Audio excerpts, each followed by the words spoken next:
Hi, it's Therese from Lostinpaper and I'm so excited to be here as guest designer for Neat Tangled. And today I'm going to be stretching those stamps and creating a background using these awesome, they're actually leaf stamps from a set called Calathea, and I just thought that those big circles would make a real funky kind of fun background. So I'm actually going to be making 2 cards today, and when I like to stamp out a background like this, I always, if there's different sized images, I always use the largest image first, but what I'm actually doing is actually stamping the same image over and over, but sort of rotating the stamp as I stamp it out, as well as alternating colours and making sure that I'm stamping the image off the edge of the panel as well. So this panel is actually cut to the same size as my card front. I don't like to work directly on my card front because sometimes when I add a lot of ink to a piece of cardstock, it can get a little bit of warping, and by doing it on a separate piece of cardstock, if I do make mistakes, I can just start again and I haven't sort of wasted a whole card base. So that's sort of the 2 reasons why I work on a panel. So the 3 colours I've chosen today, these are my boy colours. It's blue, a lime green, and sort of a warm grey colour. And I'm just sort of mixing it up here and working out where my stamps are going to go and how my colours are going to sit on the card as well. So this stamp has an outline stamp, and I am using some Onyx Black ink, and I'm trying to offset that a little bit. I don't want it to be exactly over the image, just to make it look a little bit, I don't know, a little bit more fun. And I think that turned out really nice. This is my girl version, so I've basically done exactly the same pattern, but just changed up the colours. And it actually went a lot quicker because now I know where the stamp's going to be stamped. So this is a really fun way. If you're making 1 card, you might as well make 2. So I've chosen 3 colours that I thought would work really well on a girl's card. And this time I've used the smoky grey ink as the outline, not the black. I just wanted to try it with something just a little bit lighter and to see how that looked. And I really like it, just gives it that more soft, subtle, girly look. And I did stamp that around all of the images as well and offset it again just so it looked a little bit retro. So now I'm going to stamp out, I've got 2 images from the Yo Ho Ho set, the girl and the boy. They're going to match my papers, just in case you haven't worked that out yet. And I'm stamping them on a piece of white cardstock, and I'm using my Misty tool to help me there. I have a lot of colouring to share with you today, so I do have to speed this up to sort of get through it all, but I have put the lids off to the side so you can see the colours that I've used. But basically what I tend to do is bring a colour in, then I usually start lighter, add some darker, and then come back with my lighter colour and blend it out again. So when I do that, I don't actually go over the whole of the darker colour, because if you do that, you're actually just lifting the colour off with the lighter colour.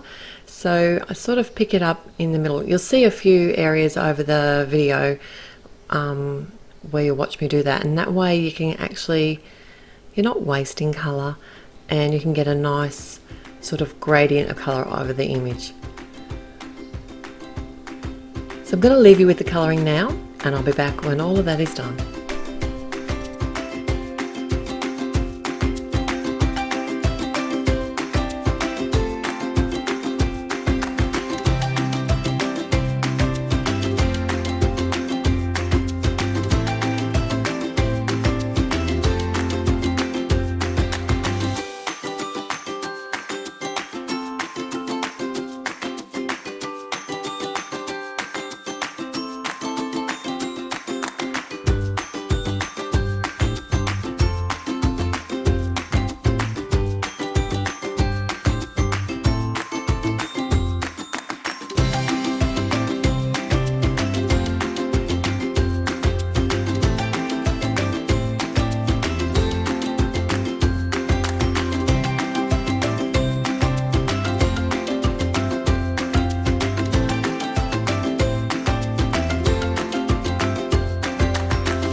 I do like to come in and add some shading with my images as well. So the faces, I often use the BV, and for the bodies I go into the T2, I think I use that time, which works really well.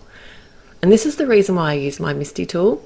I wanted to come back and restamp the outline of the image in a nice bold black. So I've used my Onyx black there, and that worked out just perfect. And I have actually fussy cut those images out, leaving a small white border. I didn't include that in the video today.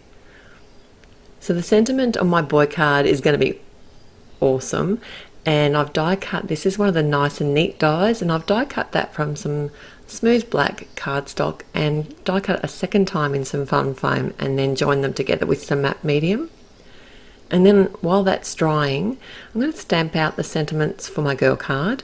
And this is from a set called Good Vibes. It's really nice, fun font, and because it's such a solid sentiment, and I've done so much work on this back panel, I do not want to have to start again, so I am using my Misty tool here as well.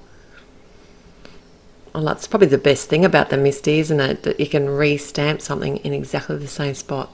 Because I don't know about you, but when I used to sort of hover over a stamp, I'd have every finger and every toe crossed that I was going to re-stamp it in a perfect spot. Because even if I used the Stamp-A-Majig, it didn't work anywhere near as well as what the Misty does. So my Awesome is all dry now, so I can just ease that out of the fun foam. And I just use... to work out the placement, I've got another sentiment, and I did add a couple of little ones to the girl as well.